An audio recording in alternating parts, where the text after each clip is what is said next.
तो गाइस जय श्री राम, हम पहुंच गए हैं अपने स्टूडियो और बारिश 2 दिन से बहुत हो रही है। दिक्कत वाली बात ये नहीं कि बारिश हो रही है, दिक्कत वाली बात ये है कि हमारे पास क्लाइंट ही नहीं आ रहे। पूरा महीने के 20 दिन निकल गए, लेकिन अब तक हमने सिर्फ एक ही टैटू किया है। तो जल्दी से अगर टैटू आ जाए तो हमारे स्टूडियो का रेंट और इसकी EMI दोनों निकल जाएगी। तो चलो अभी हम एक ड्राइंग प्रैक्टिस करेंगे। तो गाइस मैं स्टूडियो का अभी हिसाब कर रहा था, जैसे कि हमारी जितनी अपॉइंटमेंट रहती है और हमारी इनकम कितनी होती है उसके हिसाब से मैं आप लोगों को दिखा देता हूँ कि स्टूडियो मैनेजमेंट करना इतना आसान नहीं है, बिजनेस करना इतना आसान नहीं है, क्योंकि बिजनेस में बहुत बार लॉस भी होता है और इनकम नहीं हो पाती उतनी जितनी हम एक्सपेक्ट करते हैं। तो गाइस ये रहा जुलाई महीने का हमारा अपॉइंटमेंट, जबकि आज 21 तारीख हो चुकी है और 13 जुलाई को हमने 6,000 रुपये रेंट भरे थे, जो कि इतने दिन में हमारे पास जो अपॉइंटमेंट टैटू की आई थी उसमें से हमने भरा है। और बाकी के दिन हमने ये काट लिए और उसके बाद हमारे पास अभी सिर्फ 2,000 रुपीज़ है। ये जो पैसा हमने इस महीने कमाए थे उसको हमने रेंट में जोड़ दिया। अभी भी इसमें मेंटेनेंस देना बाकी है, यानी कि कह सकते हो बिजनेस करना बहुत टफ है। टोटल इनकम देखो यहाँ पर 7,400 रुपये है और हमारे स्टूडियो का रेंट ही 6,000 रुपये है, तो उसमें ही हमें सब मैनेज करना पड़ता है।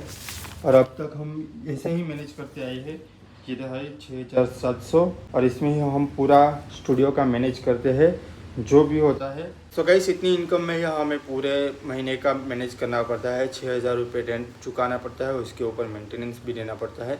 हमने जो ये काम करने के लिए उपकरण लिया है उसकी भी हमें EMI भरनी पड़ती है। स्टूडियो पर लगने वाले छोटे मोटे खर्चे भी हमें वही इसमें से निकालने पड़ते हैं, क्योंकि हमारी एक ही इनकम का सोर्स है, वो है टैटू आर्ट का। हमें काम मिलता है लेकिन बहुत कम होता है, जब भी कभी मिलता है वो बहुत कम प्राइस मिलती है। हमारे यहाँ आर्ट का इतना कल्चर नहीं है और इतना को कोई वैल्यूएबल नहीं समझता, तो ऐसे ये सब सारी चीज़ें दिखाई नहीं जाती, लेकिन क्या करें अभी हम दिखा देंगे। सो गाइस आप लोगों ने देखा, बस ऐसे ही चलता है हमारे जीवन में। अभी क्या करें, कर्म जीवन में जो चलता है उसे ही हमें जीना होगा। ना हमें ज़्यादा कमाने की एक्सपेक्टेशन है और ना ही हमें रिच लाइफ जीने की एक्सपेक्टेशन है। समय के साथ अगर कुछ बदलाव हुआ तो हम वो आप लोगों को दिखा देंगे। अभी फिलहाल हम स्टूडियो पर है, तो चलो अपना काम स्टार्ट करते हैं और आप लोगों का सपोर्ट ऐसे ही बना रहा तो हम भी आगे बढ़ेंगे। मेहनत करने की बात करो तो पिछले 10 साल या 8 सालों से मैं इसी लाइफ को ऐसे ही जी रहा हूँ। ना चाहते हुए भी हमारे साथ फाइनेंशियल प्रॉब्लम आ चुकी है, मैं उसे वो फेस कर चुका हूँ और उससे मुझे जल्दी से जल्दी बाहर निकलना है ताकि मैं अपनी लाइफ प्रॉपर अपनी तरीके से जी पाऊँ। ऐसा नहीं है कि जीवन में आए तो सिर्फ काम करो और किसी के दबाव में रहो। अपनी लाइफ को अपनी तरीके से जीना सीखो और फ्रीडम के साथ जियो। मैं जितना भी कर रहा हूँ बस इसलिए कर रहा हूँ, जिस लाइफ में जहाँ पर भी फंसा हूँ वहाँ से मैं निकल जाऊँ। जिन्होंने मेरी जितनी हेल्प की है मैं उसकी दुगना करूँ उन लोगों के लिए। बस वैसा ही समय लाना है हमें। बारिश को होते हुए 2 दिन निकल गए हैं, इसी के कारण हमारा ठंडा मंदा चल रहा है, लेकिन कोई बात नहीं, ये कुदरत अपना काम कर रहा है और हम अपना काम करते रहेंगे। तो चलो हम भी ड्रॉ करते हैं पहले। तो गाइस आर्टवर्क हमने कंप्लीट कर लिया है,